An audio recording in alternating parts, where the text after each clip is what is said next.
ริกถึงอยู่กลางป่าหรือว่ายอดดอยท่านไม่เคยถอยเฝ้าคอยชี้นำให้ใช้ธรรมะขององค์พระพุทธธรรม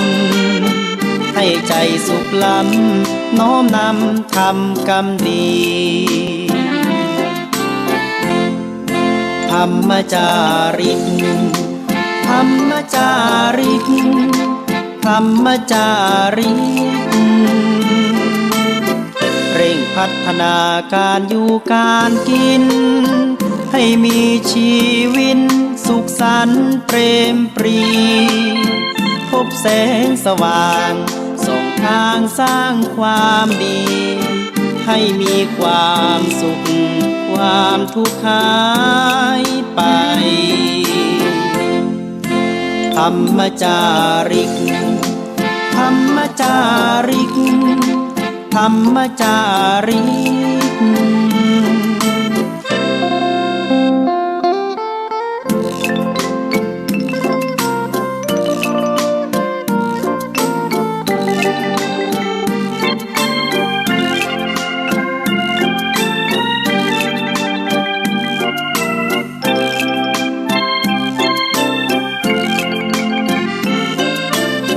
เร่งพัฒนาการอยู่การกินให้มีชีวิตสุขสันต์เปรมปรีพบแสงสว่างส่องทางสร้างความดีให้มีความสุขความทุกข์หายไปธรรมจาริกธรรมจาริกธรรมจาริกธรรมจาริกธรรมจาริกธรรมจาริกธรรมจาริก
ประกาศพรหมจรรย์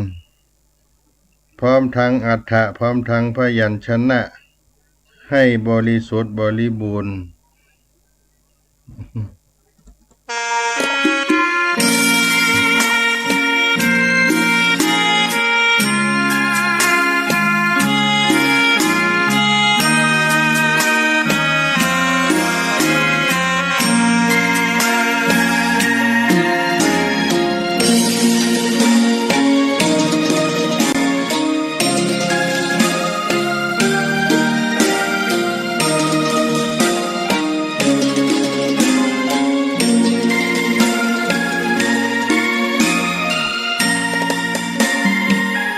ดอกบัวดอกหนึ่งตึงใจไว้เพื่อบูชาแด่องค์พระศาสดาสัมมาสัมพุทธเจ้ามีความงามเงียบไม่เปรียบเทียบเขาเทียบเราใครมองไม่งามช่างเขาแต่เจ้าก็คือดอก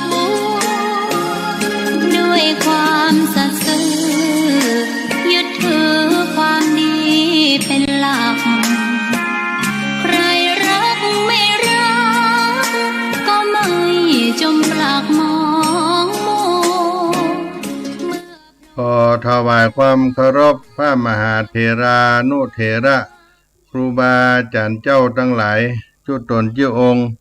เจริญสุขเจริญธรรมสาธุชนพุทธบริษัททั้งหลายที่ได้สดับรับฟังธรรมะทางสถานีวิทยุวัดฝ่ายหินมหาวิทยาลัยเชียงใหม่ในระบบ FM 104.50 เมกะเฮิรตซ์ในวันนี้เป็นวันอังคารที่19กรกฎาคมพุทธศักราช2565อาตมาภาพท่านพระครูปัญญาสังฆการก็ได้มาพบกับสาธุชนท่านผู้ฟังทั้งหลายแต่วาระหนึ่งในภาคบ่ายในวันนี้หลังจากที่ได้พักไปช่วงระยะหนึ่งคือการเตรียมการบวชชาวเขาในต้นเดือนที่ผ่านมาแล้วก็ปลายเดือนมิถุนายนมีการได้รับสมัครคนบวชในคฤหัสถ์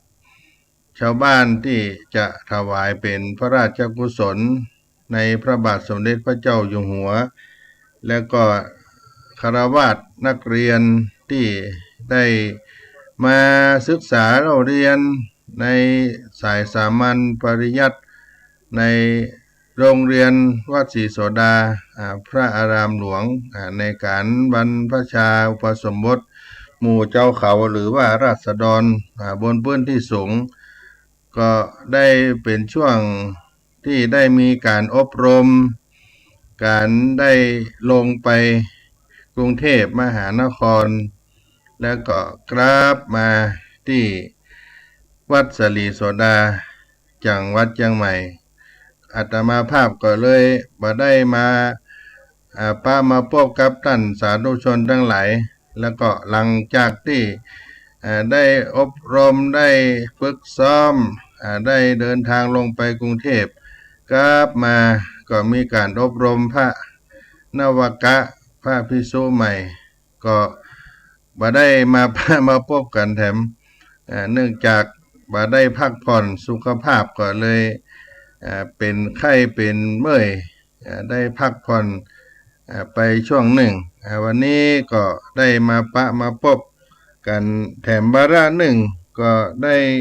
มีโอกาสพบสถาพี่น้องท่านทั้งหลายที่ได้สดับรับฟังก็จะมาเล่า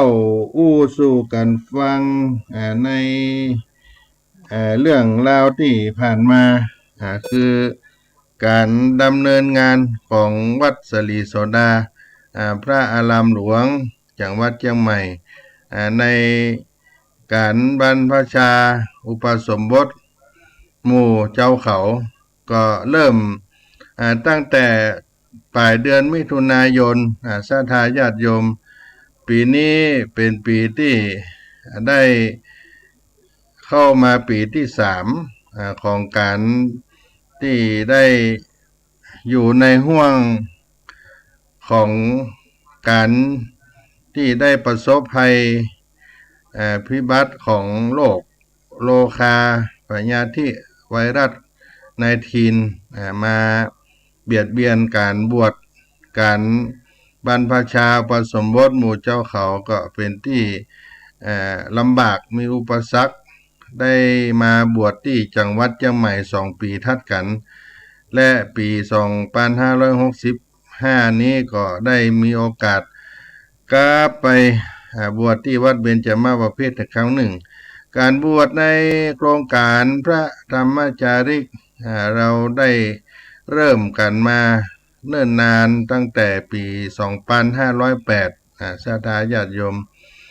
ที่ได้มีโครงการพระธรรมจาริกโดยการสถาปนาการตั้งขึ้นของเจ้าประคุณสมเด็จพระพุทธชินวงศ์ท่านครูบาหลวงสุวรรณโชตมาเถระปฐมประธานคณะพระธรรมจาริก อดีตเจ้าคณะใหญ่หนเหนืออดีตเจ้าอาวาสวัดเบญจมบพิตรดุสิตวนารามกรุงเทพมหานครในรูปที่3แล้วก็ถือว่าเป็นปฐมปฐมสมเด็จของล้านนาไทยที่ได้เป็นพระราชาคณะจันทร์สมเด็จในยุคของกรุงรัตนโกสินทร์แห่งนี้ศรัทธาญาติโยม57 ปีที่ผ่านมาเราท่านทั้งหลายได้ทราบได้รู้บางท่านก็ได้มาร่วมการที่ได้จัดการบวชเจ้าเขามาโดยตลอดเพราะว่าโครงการนี้เป็นการพัฒนาเผยแผ่หลักธรรมคำสอนในทางพระพุทธศาสนาแก่พี่น้องเจ้าเขาหรือราษฎรพื้นที่สูงขึ้นไปสู่ภูเขาตามหมู่บ้านต่างๆที่เป็นหมู่บ้านที่ห่างไกลความเจริญหรือเรียกว่าที่ธุรกันดารเป็นหมู่บ้านพี่น้องเผ่ากะเหรี่ยงพี่น้องมูเซอร์พี่น้องอาขาลาหูพี่น้องไทยใหญ่พี่น้องลีโซถิ่นลั่วขะโมะปะหล่องดองสู้ต่างๆที่เป็นชนเผ่าทั่วภาคเหนือลงไปถึงภาคเหนือตอนล่างภาคกลางตอนบนไปถึงกาญจนบุรีกำแพงเพชรเพชรบูรณ์อุทัยธานีจังหวัดเลยขึ้นมาก็เป็นหมู่บ้านที่มีพี่น้องเจ้าเขาอยู่ที่โครงการพระธรรมจาริกได้ร่วมกับกรมพัฒนาสังคมและสวัสดิการมูลนิธิเผยแพร่พระพุทธศาสนาแก่ชนถิ่นกันดารในพระราชูปถัมภ์สมเด็จพระศรีนครินทราบรมราชชนนีได้เป็นการประกาศพระสัทธรรมคำสอนขององค์สมเด็จพระสัมมาสัมพุทธเจ้าขึ้นไปที่ธุรกันดารหมู่บ้านพี่น้องเจ้าเขาและได้อาราธนาพระสงฆ์พระธรรมจาริกขึ้นไปประกาศพระสัทธรรมเป็นที่เพื่องในด้านจี้ใจแก่พี่น้องเจ้าเขาพี่น้องบนดอยก็ได้ทราบซึ่งได้รู้รักธรรมคำสอนได้แสดงตนปฏิญาณตนเป็นพุทธมามกะแล้วก็ได้มอบได้สละคุณบุตรลูกหลานลงมาบวชในโครงการพระธรรมจาริกในวัดสลีโสดาวัดเบญจมบพิตรมาโดยลำดับเพราะฉะนั้นการบวชก็ได้มีการศึกษาการห้ำการเฮียนแก่เยาวชนลูกหลานบนดอยตลอดถึงฆราวาสเจ้าบ้านที่มีโอกาสได้บวชช่วงระยะสั้น3 เดือน1 พรรษาหรือว่า1 ปีเหล่านี้เป็นต้นหรือบางท่านก็อาจจะบวชยาวจนถึงปัจจุบันเป็นพระเจ้าอาวาสอยู่บนเขาบนดอยก็ด้วยโครงการพระธรรมจาริกที่ได้ออกเผยแผ่ไปในถิ่นธุรกันดารต่างๆเพราะฉะนั้นการบวชแต่ละปีก็ได้มาประชุมจุ่มนุมกันที่วัดสลีโสดาพระอารามหลวงแห่งนี้ได้มาคัดมาลงชื่อลงนามเข้าเป็นนักเรียนแล้วก็เข้าบรรพชาผสมบทแต่ละปีก็บ่ต่ำกว่า200ถึง300 คนก็เป็นโครงการที่ได้เผยแผ่ในบนภูเขาญาติโยมทั้งหลายบางท่านก็อาจจะได้มาร่วมงานบรรพชาหรือว่าบวชชาวเขาสืบเนื่องกันมาบางท่านก็ได้รับหนังสือได้รับอนุโมทนาที่ได้ร่วมเป็นเจ้าภาพของมูลนิธิเผยแพร่พระพุทธศาสนาในโครงการพระธรรมจาริกก็ได้มาสืบทอดกันทุกๆปีดังนั้นปีนี้ก็ได้มีการบวชผ่านพ้นไปเริ่มตั้งแต่กลางเดือนมิถุนายนคณะผู้บวชทั้งละอ่อนทั้งผู้ใหญ่ก็มารายงานตัวที่เป็นนักเรียนก็เข้ารายงานตัวเป็นนักเรียนที่เป็นฆราวาสก็มา ลงชื่อลงนามบวชเพื่อถวายเป็นการเฉลิมพระเกียรติในพระบาทสมเด็จพระเจ้าอยู่หัวจำนวน170รูปในปีนี้เพื่อถวายเป็นพระราชกุศลและก็ได้มีกุลบุตรลูกหลานได้มาบวชเกือบ200กว่าคนในปีนี้ก็ได้ผ่านพ้นไปในกลางเดือนมิถุนายนถึงปลายเดือนถึงวันที่29มีการฝึกซ้อมการอบรมก่อนบวชการที่ได้นำเอาลูกหลานหรือฆราวาสญาติโยมที่จะบวชเป็นพระภิกษุมาซักซ้อมการบวชพระการบรรพชาเป็นสามเณรประมาณเกือบเดือนแล้วก็เดินทางลงไปที่วัดเบญจมบพิตรจากวัดศรีโสดาพระอารามหลวงในวันที่30มิถุนายนไปถึงวัดเบญจมบพิตรในวันที่1กรกฎาคมก็ไปทำการกราบลาท่านรัฐมนตรีว่าการกระทรวง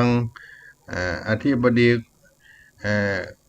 กรมพัฒนาสังคมและสวัสดิการและก็กราบลาประธานคณะพระธรรมจาริกเป็นลำดับมาในวันที่1ที่2และวันที่3ก็เป็นวันบรรพชาอุปสมบทราษฎรบนพื้นที่สูงในช่วงวันที่2ที่3นั่นก็ได้นำเอาผู้บวชทั้งหลายได้เป็นนาคนุ่งขาวห่มขาวรับถวายอัฐบริขารผ้าไตรบาทจีวรจากสาธุชนทั้งหลายที่อยู่กรุงเทพมหานครได้มาเป็นเจ้าภาพตลอดวันเปิ้นก็เข้าคิวกันครั้งละเกินชั่วโมงมีบัตรคิวรอบ1รอบ2รอบ3ตั้งแต่8โมงไปพักฉันภัตตาหารเพลเที่ยงเกิงก็เริ่มไปถึง4โมงเกิงเมื่อแรงก็พักให้นาคได้พักผ่อนในวันที่2ตลอดวันแล้วก็วันที่3แถมเกิงวันได้รับผ้าไตรรับบาตรจากศรัทธาญาติโยมเป็นปั้นเป็นหมื่นคนที่ได้มาร่วมบุญหลังจากฉันภัตตาหารเพลในวันที่3แล้วก็นาคทั้งหลายก็ได้เวียนประทักษิณรอบพระอุโบสถทักศีนาวัดพระพุทธปฏิมาพระชินราชจำลองรอบพระอุโบสถ3รอบเข้าสู่พระอุโบสถแล้วก็ขอรับผ้าไตรประกาศตนเป็นเจ้าพุทธแล้วก็กล่าวขอคำบรรพชาอุปสมบทจำนวน200กว่ารูปในปีนี้ก็ได้สำเร็จเสร็จสิ้นไปในวันที่3จนถึงเวลา5โมงเย็นก็พร้อมกันจัดพระภิกษุสามเณรใหม่ขึ้นรถแต่ละคันปีนี้ไปจำนวน6คันรถเพราะบ่ได้นำผู้ปกครองไปอยู่ในสถานการณ์โรคระบาดโควิด -19 ก็ได้เดินทางจากวัดเบญจมบพิตรดุสิตวนารามกลับมาวัดศรีโสดาในวันที่3ถึงวันที่4เมื่อเจ้าจังหวัดเชียงใหม่วัดศรีโสดาพระอารามหลวงประมาณ6โมง7โมงก็ฉันภัตตาหารเจ้าสามเณรก็ถ่ายรูปทำบัตรหนังสือสุทธิพระภิกษุที่จะรับผ้าไตรรับอัฐบริขารก็เตรียมพร้อมส่วนสามเณรที่เหลือที่จะอุปสมบทเป็นภิกษุก็เข้าพระอุโบสถเป็นเวลาเกิงวันแล้วก็พักฉันเพลเวลาเที่ยง50นาทีก็พร้อมกันที่ศาลาศรีสมเด็จเป็นการถวายประเพณีถวายอัฐบริขารญาติโยมก็มาตานกันหลายร้อยคนถวายเครื่องอัฐบริขารผ้าไตรบาทจีวรกระเป๋าเสื้อผ้าที่นอนหมอนมุ้งจ้องน้ำคุถังเครื่องอาบน้ำเสื้อหมอน ล่มเกิบรองเท้าหลายๆประการก็มีญาติโยมที่เป็นเจ้าภาพถวายปัจจัยก็นำปัจจัยเหล่านี้ไปจัดซื้อมาถวายแก่พระภิกษุสามเณรเจ้าทั้งหลายเต็มศาลาสี่สมเด็จญาติโยมก็เป็นประเพณีที่ได้มาถวายหลังจากบวชแล้วประเวณีตาลเครื่องอัฐบริขารแก่พระภิกษุสามเณรบวชใหม่ก็เสร็จไปในเวลาประมาณชั่วโมงกว่าพระภิกษุสามเณรทั้งหลายก็กล่าวขอนิสัยอยู่ใน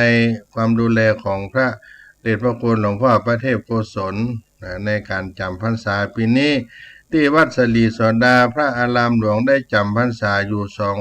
295รูปพระภิกษุมี58รูปในจำนวน295ก็เป็นจำนวนมากพอสมควรและก็เป็นจำนวนในช่วงสถานการณ์ในโรคโควิดโรคโคโรนา19มาระบาดแต่ก็มีศรัทธาญาติโยมก็บ่ได้ทอดทิ้งได้มาทำบุญเพื่อทานอยู่ตลอดได้มาสนับสนุนในการอุปถัมภ์ปัจจุบันนี้ก็ได้เข้าสถานการณ์ห้ามเฮียนตามปกติที่ได้อุปสมบทช่วง1 พรรษาบางรูปก็เดินทางไปจำพรรษาที่หมู่บ้านบนดอยที่ได้ลงมาจากบนภูเขาที่ซึกไปในช่วง15วันก็มีประมาณ 7-8 รูปนอกนั้นก็เป็นที่น่าอนุโมทนาอยู่จำพรรษากันเพื่อถวายเป็นพระราชกุศลบวชเพื่อคุณพ่อคุณแม่บวชเพื่อตัวเองบวชเพื่อเอาอานิสงส์กำจูสืบทอดพระพุทธศาสนาบวชเอาเป็นกุศลไว้ไปภาคหน้านี่ก็เป็นหน้าบุญกุศลที่ท่านทั้งหลายได้มาบวชและก็ศรัทธาญาติโยมได้มาอุปถัมภ์ในการบวชก็สำเร็จเสร็จสิ้นไปได้มาเล่าอู้สู่กันฟังบวชเจ้าเขาประจำปี2565พระภิกษุสามเณรที่อยู่จำพรรษาวัดสลีโสดาพระอารามหลวงรวมทั้งหมด295รูปในปีนี้เนอะศรัทธาญาติโยมทั้งหลายก็พักกันสักกรรมก่อนเนาะจะได้มาอู้สู่กันฟังในช่วงต่อไปในสาระธรรมยามบ่ายวัดสลีโสดาพระอารามหลวงพระธรรมจาริกเนาะ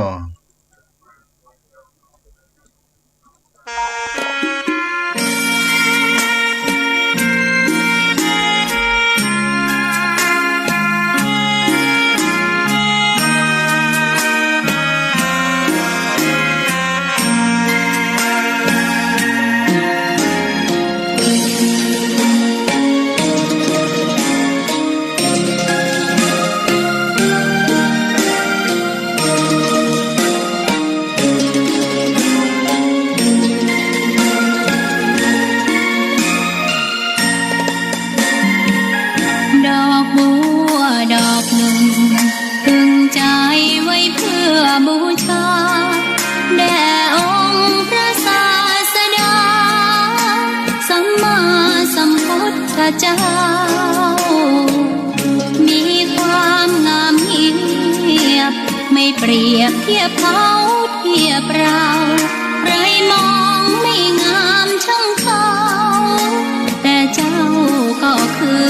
ดอกบัวด้วยความสัตย์ซื่อยึดถือความดีเป็นหลักใครรักไม่รักก็ไม่จมปลักมองมัวเมื่อโผล่พ้นน้ำก็เห็นความงามในตัวไม่ยึดติดในตมชั่วขอเป็นดอกบัวดอกดีใครไม่มองว่าบัวงามเด่นแต่บัวก็เป็นดอกบัวทุกวันอย่างนี้ไม่อยากเด่นดังแต่มุ่งหวังในทางเด่นดีเกิดมาเพื่อสร้างบ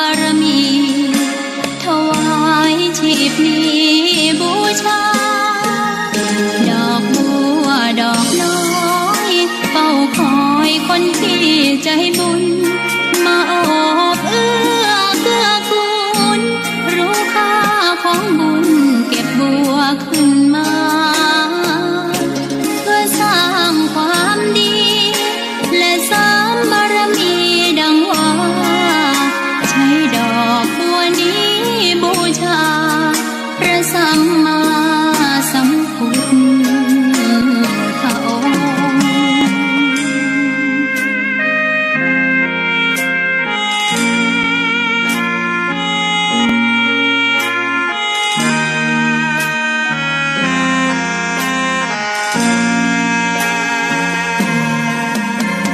ใครไม่มองว่าบัวงามเด่นแต่บัวก็เป็นดอกบัวทุกวันอย่างนี้ไม่อยากเด่นดังแต่มุ่งหวังในทางเด่นดีเกิดมาเพื่อสร้างบารมีถวายชีพนี้บูชา ดอกบัวดอกน้อยเฝ้าคอยคนที่ใจบุญมาโอบเอื้อเกื้อกูลรู้ค่าของบุญเก็บบัวขึ้นมาเพื่อสร้างความดีและเสริมบารมีดังว่าใช้ดอกบัวนี้บูชาพระสัมมาสัมพุทธองค์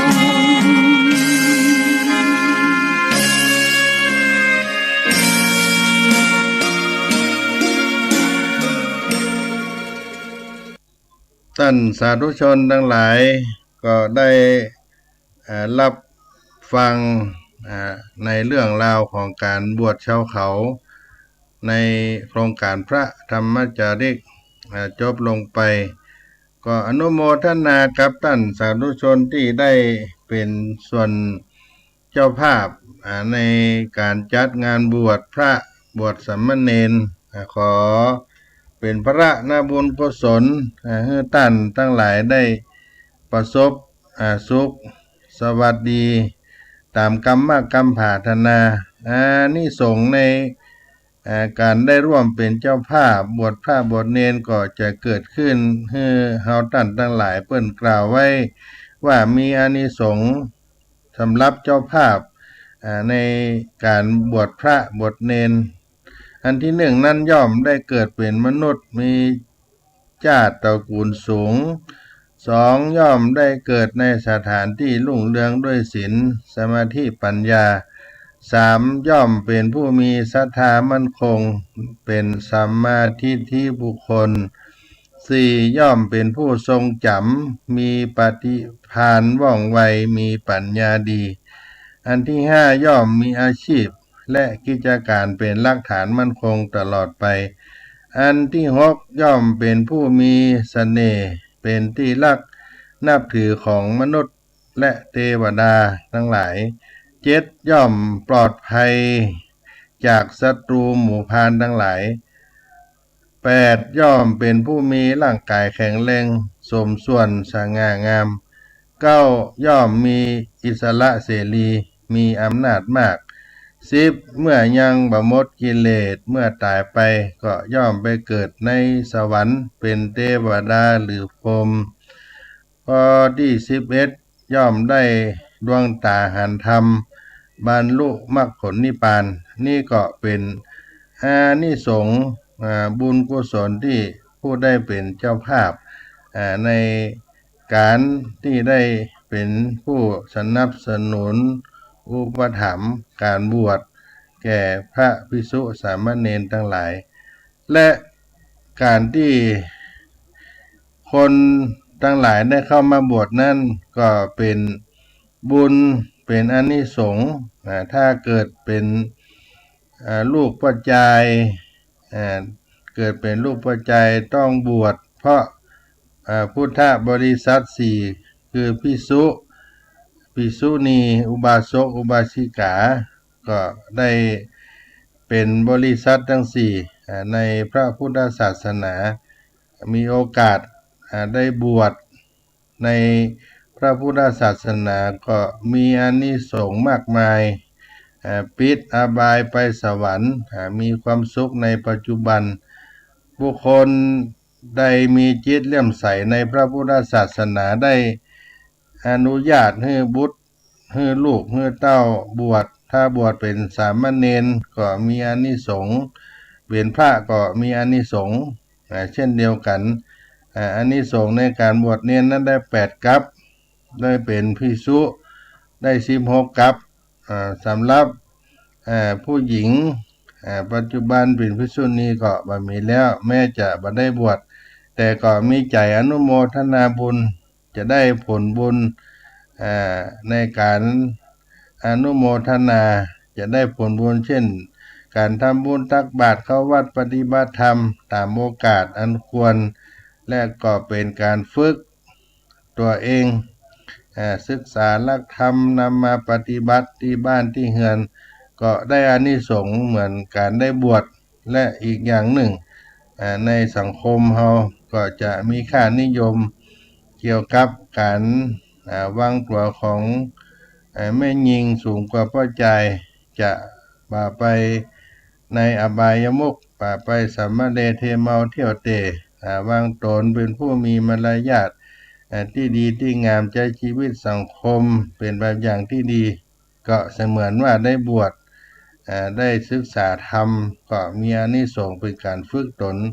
ที่บ้านที่เฮือนเช่นเดียวกันการบวชญาติโยมทั้งหลายเป็นการที่ทำความดีที่ยากอย่างยิ่งเป็นการทำความดีที่ทำได้ยากอย่างยิ่งเพราะจะต้องปฏิบัติตามพระวินัยมาไปทำตามอกตามใจตัวเก่าเป็นการฝึกให้เป็นผู้มีความอดทนมีน้ำอดน้ำทนละชั่วทำดีทำให้ผ่องใสที่ท่านกล่าวไว้ว่าฝืนใจได้กำไรตามใจได้ขาดทุนผู้บวชในพระพุทธศาสนาจะถือศีลสามเณรก็ถือศีล10พระภิกษุก็ถือศีล227ข้อส่วนภิกษุณีในอดีตนั้นก็มีศีลอยู่311ข้อเป็นข้อวัดปฏิบัติในธรรมเนียมของเจ้าพุทธเฮาถ้าบวชสามเณรก็จะอายุประมาณ10 ปี12 ปีเป็นต้นไปถ้าบวชเป็นพระก็อายุ10 ปีขึ้นไปคนจะบวชต้องมีวุฒิภาวะรู้จักรับผิดชอบชั่วดีเวลากล่าวคำอุปสมบทก็จะมีรายละเอียดมากเช่นเป็นมนุษย์ไหมเป็นพ่อชายไหมบ่ใจเป็นบัณฑะหรือบ่ได้รับอนุญาตอย่างต่างๆเหล่านี้เพิ่นก็มีการถามการขานนาค รายละเอียดก็มีอยู่มากมายพ่อแม่อนุญาตภรรยาอนุญาตเหล่านี้เป็นต้นก็เป็นการบวชที่ได้มีในทางพระพุทธศาสนาได้มีการบวชมาแต่เดิมแต่ก่อนในสมัยพุทธกาลนั้นบ่มีพิธีกรรมอะไรอย่างมากมายเพียงแต่องค์สมเด็จพระสัมมาสัมพุทธเจ้าพระได้ตรัสว่าเอหิภิกขุวาคาโตธัมโมจระพัมมจริยะพัมมจริยะมะมาทุกขะอันตะกิริยายะเธอจงเป็นภิกษุมาเถิดทำอันเรากล่าวดีแล้วจงประพฤติพรหมจรรย์เพื่อทำที่สุดแห่งกองทุกข์โดยชอบเถิดเจ้าอี้ก็ถือว่าได้อุปสมบทแล้วภิกษุคือผู้หันภายในวัฏสงสารเป็นผู้มีปกติขออย่างอริยะซึ่งเรียกว่าบินบิณฑบาตเพื่อโปรดสัตว์พระพุทธองค์ว่าให้ทำมาหากินเองแต่ให้เป็นอยู่ด้วยผู้อื่นซึ่งจะทำให้สามารถศึกษาธรรมะแล้วนำมาเทศนามาโปรดให้กับญาติโยมได้เข้าใจง่ายขึ้นเพราะเพศคฤหัสถ์ผู้ครองเรือนบ่มีเวลามากในการศึกษาหลักธรรมจะต้องทำมาหาเลี้ยงชีพส่วนภิกษุผ ผู้ออกบวชสละแล้วซึ่งกิเลสหรือเหลือน้อยท่านไปบิณฑบาตก็จึงถือว่าท่านไปในสถานะของผู้ให้บุญเป็นให้ความเป็นสิริมงคลแก่ญาติโยมให้มีโอกาสให้ทานได้สละความตนีออกจากจิตจากใจเพราะพระท่านมีความดีความบริสุทธิ์จึงเป็นเนื้อนาบุญให้กับญาติโยมเวลาออกบิณฑบาตก็เดินตอดสายตาลงต่ำมีกิริยาอาการที่สงบสำรวมน่าเลื่อมใสได้กล่าวกันว่าคนที่ให้ทานกับพระภิกษุเพราะรู้คุณค่าของบุญและมีความเลื่อมใสหันกิริยาการที่เป็นวัดปฏิบัติสงบสำรวมจึงบังเกิดศรัทธาอยากทำบุญต่างจากการให้กับคนขอทานที่ได้เที่ยวเตะขอทานกับชาวบ้านเนื่องจากกายทุพพลภาพลำบากยากจนบางคนขาดตาบอดการให้อย่างนี้เพราะความเมตตาสงสารแต่ให้กับพระภิกษุสงฆ์สามเณรเพราะความศรัทธาเลื่อมใสในข้อวัดปฏิบัติเสมือนว่าส่งเสริมคนทำความดีนั่นเองในให้ทานกับคนอยากไร้เพราะความเมตตาแต่ให้ทานกับพระสงฆ์เรียกว่าทำบุญเพราะความศรัทธาในการประพฤติปฏิบัติของท่านอีกอย่างหนึ่งการให้ทานก็มีอานิสงส์มากก็คือให้กับบุคคลที่ประพฤติปฏิบัติดีปฏิบัติชอบต่างจากการให้ทานกับโจรคนที่เป็นโจรมหาโจรคนชั่วย่อมได้รับอานิสงส์น้อยการให้ทานกับคนยากจนคนยากคนจนคนพิการหรือช่วยเหลือตนเองมาได้ก็มีอานิสงส์มากเพราะเราแสดงออกถึงความมีเมตตาธรรมต่อมนุษย์โลกเพราะพุทธภาษิตได้ตรัสว่าโลโกปัฏฐัมมภิกขาเมตตาคำจุนโลกเมตตาคำจุนโลกทั้งนี้ก็เพราะคนเฮาย่อมมีบุญมีกรรมต่างกันบางคนเกิดมาอาภัพโชคบางคนก็มีความสมบูรณ์ของอวัยวะทุกประการ32ประการบางคนก็บาเท่าเทียมกันฉะนั้นโอกาส การให้โอกาสด้วยการเกื้อกูลต่อคนที่ด้อยโอกาสกว่าก็ย่อมได้บุญกุศลเช่นกันการบวชพระก็มีอานิสงส์เป็นบุญใหญ่จากการบวชพระนั้นมีอานิสงส์มากมายก็ปิดอบายไปสวรรค์มีความสุขในปัจจุบันในกัมปีเปิ้นได้กัมปีธรรมเปิ้นได้กล่าวเอาไว้ว่าบุคคลใดมีจิตเลื่อมใสในพระพุทธศาสนาได้อนุญาตให้ลูกเต้าบุตรบวชถ้าบวชเป็นสามเณรได้อานิสงส์8กัปถ้าบวชเป็นพระได้อานิสงส์16กัปส่วนบุคคลใดมีจิตเลื่อมใสแบบญาณสัมปยุตพูดขึ้นเองโดยบ่ต้องมีไผมาจักมาจวนหรือมาบอกกล่าวถ้าบวชเป็นสามเณรได้รับอานิสงส์32กัปถ้าบวชเป็นพระได้รับอานิสงส์64กัปนี่ก็มีอานิสงส์นักขึ้นระยะเวลา1กัปนั้นท่านได้อุปมาไว้ว่าดอยหรือภูเขาหินแท่งทึบที่หนา1โยจนะ1โยชน์กว้าง1โยจนะสูง1โยจนะ1โยชน์เมื่อครบ100 ปีมีคนเอาผ้าติ๊บสีขาวอ่อนนุ่มมาลูบมาปูมาลวดดอยลูกนั้นภูเขาลูกนั้น1ครั้งเมื่อใดที่ดอยหรือภูเขานั้นราบเรียบเปียงเสมอเปียงแผ่นดินความยาวนานนั้นนับว่าได้1กัปดังนั้นการที่บุคคลได้บวชเป็นพระก็มีอานิสงส์มากมายอย่างนี้อานิสงส์ที่เกิดขึ้นกับตนเองกับผู้บวช1นั้นสามารถรักษาศีลได้บริสุทธิ์กว่าฆราวาส2มีโอกาสทำสมาธิได้ดีกว่าและก้าวหน้ากว่าฆราวาสจนสามารถได้บรรลุฌานอภิญญามรรคผลนิพพาน 3เป็นเนื้อนาบุญอันเลิศให้กับญาติโยม4เป็นต้นบุญต้นแบบให้กับอนุชนรุ่นหลังได้ปฏิบัติตาม5เป็นผู้นำในการสร้างสันติภาพโลกอย่างแท้จริง6ได้ทำตัวเองเป็นผู้มีความบริสุทธิ์ทางกายวาจาใจจะได้น้ำใจงามที่เรียกว่าเป็นคนมีน้ำใจ7เป็นผู้มีปัญญานี่อานิสงส์เกิดขึ้นกับตัวผู้บวชแก่ตนเองอานิสงส์แห่งอันนี้ที่เกิดขึ้นกับผู้อื่นนั่นก็คือ1ช่วยให้พ่อให้แม่ได้มีโอกาสได้ใกล้ชิดพระพุทธศาสนาได้อาบน้ำฟังธรรมเหล่านี้เป็นต้นพ่อต้องไปเยี่ยมเยียน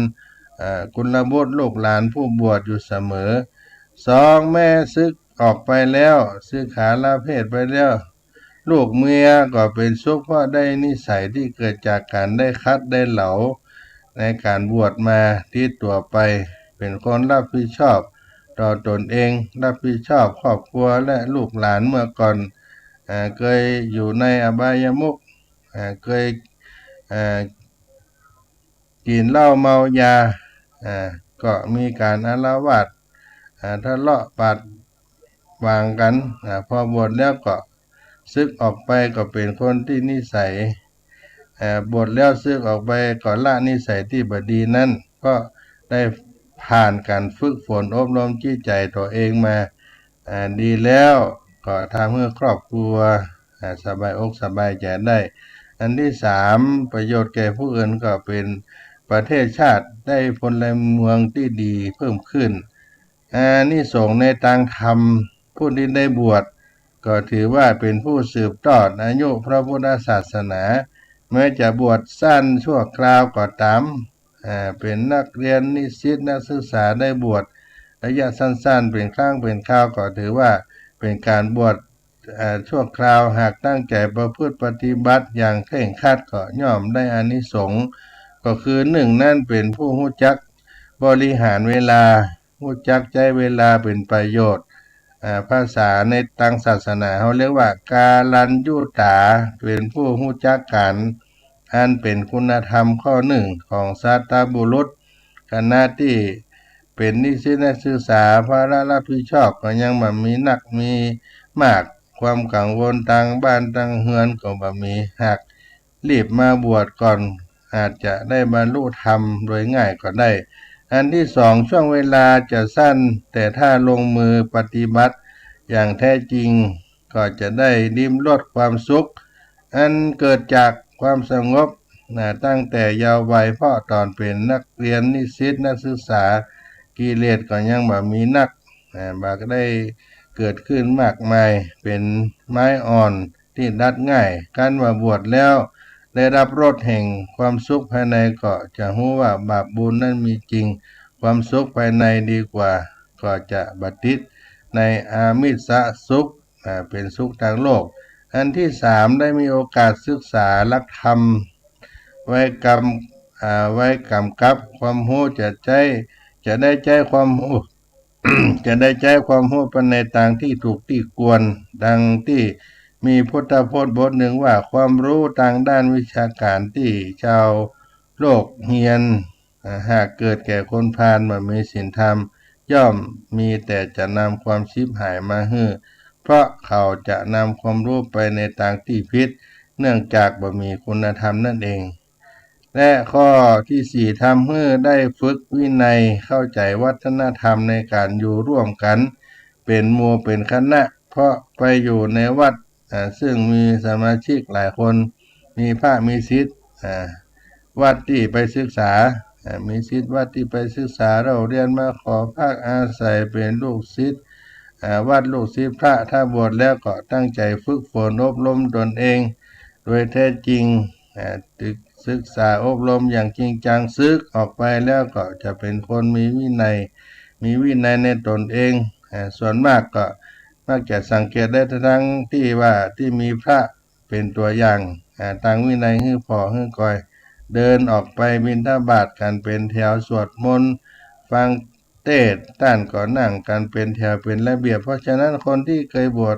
แล้วย่อมมีวินัยก็จะติดเป็นนิสัยไปตามตัวโดยถ้าฝึกใจได้ฝืนใจได้กำไรตามใจก็จะขาดทุนอันที่ห้าทำเมื่อได้ฝึกสมาธิทำจิตใจให้สงบซึ่งก็เป็นผลดีต่อการศึกษาเราเรียนการทำงานอันที่หกเกิดความปีติยินดีที่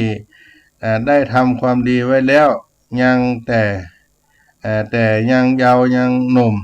ปีตินี้ก็จะเป็นเครื่องที่หล่อเลี้ยงจิตใจอยู่เสมอถึงข้าวจะตายก็บ่ห่วงหน้าพะวงหลังในเป็นนัยยะของคนที่มีความได้รับบุญปีตินั้นเกิดขึ้นในตนในตัวก็บาลงตายญาติโยมทั้งหลายอันที่เจ็ดก็ทำให้รู้จักเป้าหมายของชีวิตที่แท้จริงว่าเกิดมาทำไมเพราะฝึกแล้วรู้ว่าทำให้กิเลสหมดไปได้ทำให้ทุกข์หมดไปเพราะเข้าใจในธรรมในอริยสัจสี่ทุกข์สมุทัยนิโรธมรรคเกิดเป็นความสุขภายในขึ้นมาตามลำดับจะได้แก้ไขปรับปรุงตัวเองได้อย่างถูกต้องอันที่แปดมีความอดทนบ่หวั่นไหวในอุปสรรคตลอดเวลาที่มีชีวิตอยู่รู้จักรับผิดชอบตนเองแก้ปัญหาให้กับตนเองได้นี่ก็เป็นบุญกุศลที่ได้ทำอันที่เก้าทำให้รู้จักเข้าใจตัวเองรู้จักรู้ว่าตัวเองมีความรู้ความสามารถมีคุณธรรมมากน้อยเพียงใดเมื่อก่อนเฮาก็ว่าเฮาเก่งแต่พอมาบวชแล้วได้ฝึกตนก็รู้เลยว่าความสามารถแค่ไหนแต่เฮาพัฒนาปรับปรุงตัวเฮาให้ดีขึ้นเป็นอีกระดับหนึ่งเป็นอีก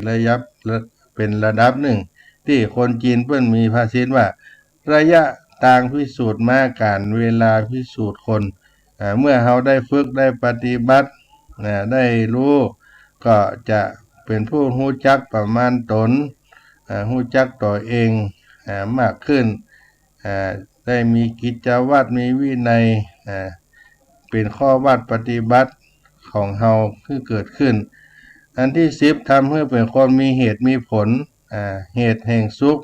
และเหตุแห่งทุกข์เหล่านี้เป็นต้นอันที่11ก็ได้ชื่อว่าได้ชำระโทษทางกายวาจาใจให้สิ้นไปเป็นเครื่องชำระโทษทางกายวาจาตั้งใจให้เกิดปัญญามีความเห็นที่ชอบและอันที่12เป็นการปฏิบัติบูชาอันเป็นการบูชาสูงสุด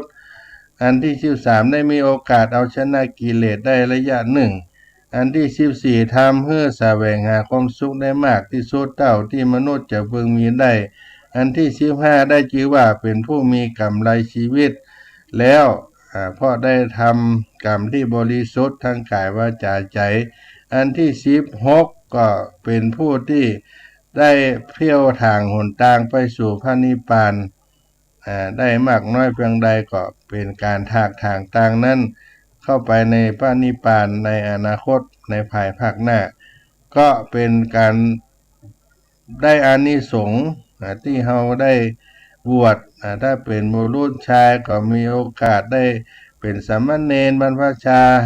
รักษาศีล10เป็นพระภิกษุก็ถือข้อศีล